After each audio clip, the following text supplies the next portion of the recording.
साधु और चूहा। महिल्रोपयम नामक एक दक्षिणी शहर के पास भगवान शिव का एक मंदिर था। वहां एक पवित्र ऋषि रहते थे और मंदिर की देखभाल करते थे। वे भिक्षा के लिए शहर में हर रोज जाते थे और भोजन के लिए शाम को वापस आते थे। वे अपनी आवश्यकता से अधिक एकत्र कर लेते थे और बाकी का बर्तन में डालकर गरीब मजदूरों में बांट देते थे, जो बदले में मंदिर की सफाई करते थे और उसे सजावट का काम किया करते थे। उसी आश्रम में एक चूहा भी अपने बिल में रहता था और हर रोज कटोरे में से कुछ न कुछ भोजन चुरा लेता था। जब साधु को एहसास हुआ कि एक चूहा भोजन चोरी करता है तो उन्होंने इसे रोकने के लिए सभी तरह की कोशिशें की। उन्होंने कटोरे को काफी ऊंचाई पर रखा ताकि चूहा वहां तक पहुंच न सके, लेकिन चूहा किसी भी तरह कटोरे तक पहुंचने का रास्ता ढूंढ लेता और कुछ भोजन चुरा लेता था। एक दिन एक भिक्षुक मंदिर की यात्रा करने के लिए आए थे, लेकिन साधु का ध्यान तो चूहे को डंडे से मारने में था और वे भिक्षुक से मिल भी नहीं पाए। इसे अपना अपमान समझ भिक्षुक क्रोधित होकर बोले, आपके आश्रम में फिर कभी नहीं आऊंगा, क्योंकि लगता है मुझसे बात करने के अलावा आपको अन्य काम ज्यादा महत्वपूर्ण लग रहा है। साधु विनम्रतापूर्वक चूहे से जुड़ी अपनी परेशानियों के बारे में भिक्षुक को बताते हैं कि कैसे चूहा उनके पास से भोजन किसी न किसी तरह से चुरा ही लेता है। ये चूहा किसी भी बिल्ली या बंदर को हरा सकता है अगर बात मेरे कटोरे तक पहुंचने की हो तो। मैंने हर कोशिशें की हैं, लेकिन वो हर बार किसी न किसी तरीके से भोजन चुरा ही लेता है।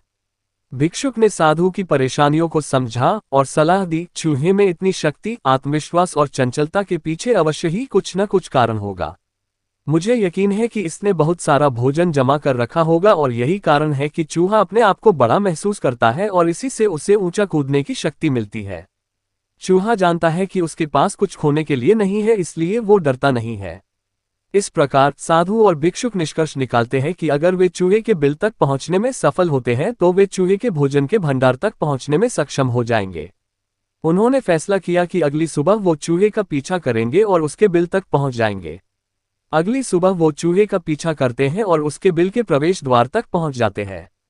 जब वो खुदाई शुरू करते हैं तो देखते हैं कि चूहे ने अनाज का एक विशाल भंडार बना रखा है। फौरन ही साधु ने सारा चुराया गया भोजन एकत्र करके मंदिर में लिवा ले जाते हैं। वापस आने पर अपना सारा अनाज गायब देख चूहा बहुत दुखी हुआ और उसे इस बात से गहरा झटका लगा और उसने सारा आत्मविश्वास खो दिया। अब चूहे के पास भोजन का भंडार नहीं था, फिर भी उसने फैसला किया कि वो फिर से रात को कटोरे से भोजन चुराएगा। लेकिन जब उसने कटोरे तक पहुंचने की कोशिश की तब वह धड़ाम से नीचे गिर गया और उसे यह एहसास हुआ कि अब न तो उसके पर शक्ति है और न ही आत्मविश्वास। उसी समय साधु ने भी छड़ी से उस पर हमला किया।